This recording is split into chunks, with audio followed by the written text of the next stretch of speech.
Ésaïe, chapitre 10.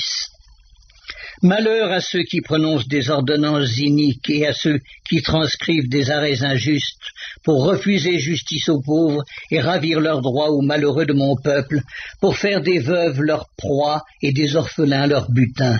Que ferez-vous au jour du châtiment et de la ruine qui du lointain fondra sur vous? Vers qui fuirez-vous pour avoir du secours et où laisserez-vous votre gloire?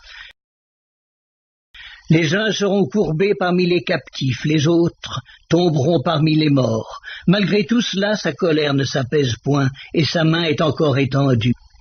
Malheur à l'Assyrien, verge de ma colère. La verge dans sa main, c'est l'instrument de ma fureur. Je l'ai lâché contre une nation impie, je l'ai fait marcher contre le peuple de mon courroux, pour qu'il se livre au pillage et fasse du butin, pour qu'il le foule aux pieds comme la boue des rues. Mais il n'en juge pas ainsi, et ce n'est pas là la pensée de son cœur. Il ne songe qu'à détruire, qu'à exterminer les nations en foule, car il dit, mes princes ne sont-ils pas autant de rois? N'en a-t-il pas été de Calno comme de Carchemish? N'en a-t-il pas été de Hamath comme d'Arpad?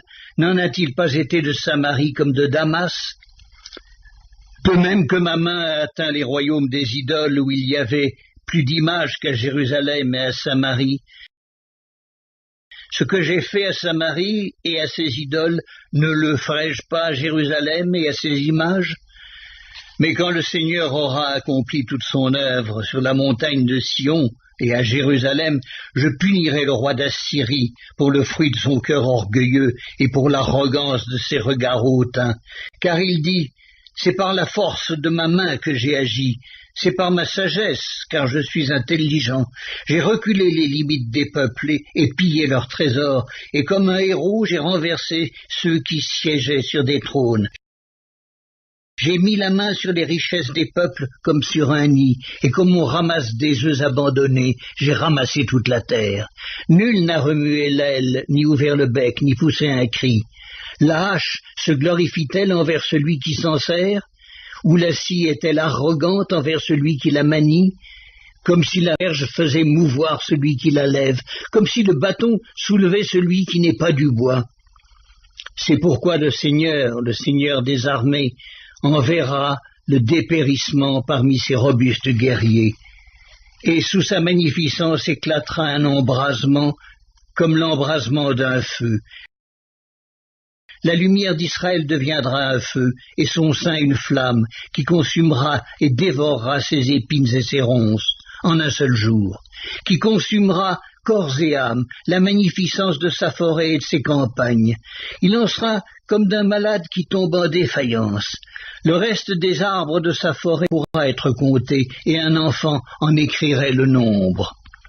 En ce jour-là, le reste d'Israël et les réchappés de la maison de Jacob cesseront de s'appuyer sur celui qui les frappait. Ils s'appuieront avec confiance sur l'Éternel, le Saint d'Israël. Le reste reviendra, le reste de Jacob, au Dieu puissant. Quand ton peuple, ô Israël, serait comme le sable de la mer, un reste seulement reviendra. La destruction est résolue, elle fera déborder la justice. Et cette destruction qui a été résolue, le Seigneur, l'Éternel des armées, l'accomplira dans tout le pays. Cependant, ainsi parle le Seigneur, l'Éternel des armées, ô mon peuple qui habites en Sion, ne crains pas l'Assyrien. Il te frappe de la verge et il lève son bâton sur toi comme faisaient les Égyptiens. Mais encore un peu de temps et le châtiment cessera, puis ma colère se tournera contre lui pour l'anéantir. L'Éternel des armées agitera le fouet contre lui, comme il frappa Madian au rocher d'Horeb, et de même qu'il leva son bâton sur la mer, il le lèvera encore comme en Égypte. En ce jour-là, son fardeau sera ôté de dessus ton épaule et son joug de dessus ton cou, et la graisse fera éclater le joug. Il marche sur Éjat, traverse Migron, laisse ses bagages à Micmash, Ils passent le défilé, ils couchent à Géba, Rama tremble, Gibéa de Saül prend la fuite. Fais éclater ta voix, fille de Galim, prends garde, Laïs, malheur à toi, Anatote. Madmena se disperse, les habitants de Gébim sont en fuite. Encore un jour de halte à Nob, et il menace de sa main la montagne de la fille de Sion, la colline de Jérusalem.